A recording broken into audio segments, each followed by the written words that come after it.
เอาทักทายสบายดีไอ้น้องหมู่เพื่อนสาวไก่ตีทุกคน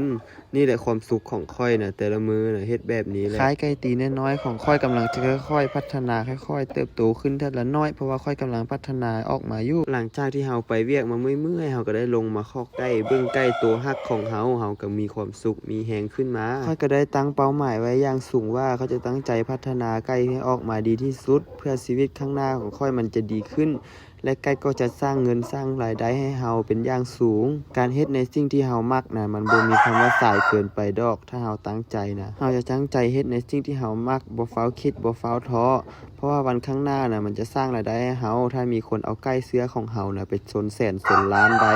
และนี่ก็คือชีวิตประจำวันของข้อยเนาะเฮ็ดแบบนี้วนไปวนมาอยู่เนาะทุกๆเช้าทุกๆแลงเนาะหลังจากที่ให้ข้าวแล้วเฮาก็เอาน้ำมาให้มันกินเลยน้ำนี่จะเป็นสิ่งสำคัญที่สุดเนาะต่อไก่เนาะเพราะว่ามันจะได้ขาดน้ำบ่ได้ถึงไผจะว่าอาชีพนี้มันจะน่าเบื่อแต่ว่าเฮามีความสุขเฮ็ดในสิ่งที่เฮารักมันบ่มีคำว่าสายเกินไปดอกถ้าใจมันรักนะมันจะเฮ็ดได้อยู่ได้เนาะก็จะพัฒนาแบบนี้ต่อไปเนาะถึงว่าไก่ของข้อยน่ะจะบ่ได้เก่งบ่ได้สนตีแสนตีล้านคือไก่ของผู้อื่นก็ตามเนาะเพราะว่าเฮามักเฮาก็เลยตั้งใจพัฒนาต่อไปฝากถึงเนาะผู้ใดที่คิดกำลังจะพัฒนาไก่อยู่เนาะ1มาต้องมีใจรักเนาะบ่คิดว่าสิเฮ็ดไป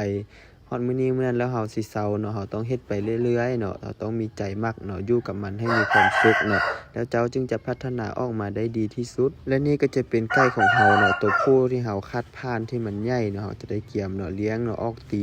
ป้อนข้าวป้อนยาเฮ็ดแบบนี้แหละทุกๆมื้อน่ะคนเลี้ยงไก่น่ะบ่ได้มีเวียกมีการหยังหลายและการเลี้ยงไก่มันบ่ได้ใช้เวลาหลายเนาะใช้เวลาแต่ประมาณเช้าแลงแล้วก็พอเนาะส่วนตอนอื่นน่ะเฮาก็ไปเวียกที่ประจำเฮามีเนาะได้ปกติเลยและสุดท้ายนี้น่ะก็ขอขอบใจไอ้น้องหมู่เพื่อนสาวไก่ตีทุกคนที่เบิ่งคลิปนี้จนจบและติดตามให้กำลังใจกันมาโดยตลอดเนาะแล้วเฮาก็จะได้ขออวยพรให้ทุกๆคนไอ้น้องหมู่เพื่อนสาวไก่ตีเนาะสุขภาพแข็งแรงขอให้เลี้ยงไก่ออกไปตีนะได้ตีชนะทุกโตเด้อหมั่นๆเด้ออ้าวขอขอบใจ